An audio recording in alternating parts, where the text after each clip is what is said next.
The detained leader of the indigenous people of Biafra, Mr. Nnamdi Kanu, arrives at the Federal High Court Abuja for the case instituted against him by the federal government, charging him with alleged treasonable felony. After exchanging pleasantries with his lawyers and family, a calm Mr. Kanu takes some minutes to speak on the security situation in the southeast, especially the recent killings in Abia State. Every manner of killing I condemn in its entirety. I want you to understand that. Because IPOB was founded on a non-violent principle. And we maintain that up until this very day. And everything, of course. And some of these soldiers, we are told, are also our people. Yes. Correct? And the family is now in mourning. Yes. So all the making of young widows is condemned in its entirety.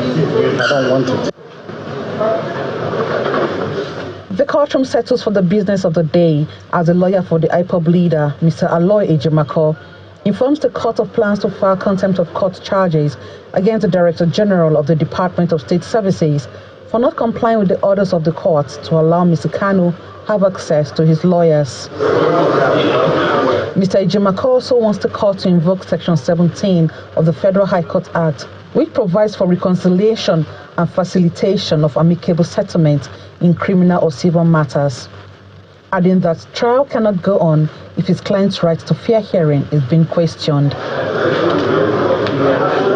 In response, the lawyer for the federal government, Mr. Adegboyega Awomolo, informs the court that he has no instructions from his client to embark on any negotiations with Mr. Kanu. However, the trial judge, Justice Binta Nyako, did not object to the request for negotiation. She urges Mr. Kanu to approach the Attorney General of the Federation with the request. The trial judge observed that there is no contempt of court charge against the Director General of the DSS before her, adding that the matter would be looked into when she sees the file. However, she ordered the DSS to provide a safe space for Mr. Kanu to meet with his lawyers ahead of the trial. Recently, we saw a situation where the Attorney General of the Federation took steps under Section 174 of the Constitution, which is very similar to Section 17 of the Federal High Court Act.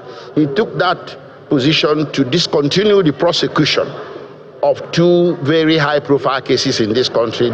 So people might wonder why such a situation should not apply to Nnamdi Kanu, and that is what played out in court today. I'm pleased with the decision of the Federal High Court today. It's already there under Section 17, and it's also there under Section 174 of the 1999 Constitution that government can discontinue, and grounds for discontinue is national interest, public interest. The case has been adjourned to September 24, 25, and 26 for trial.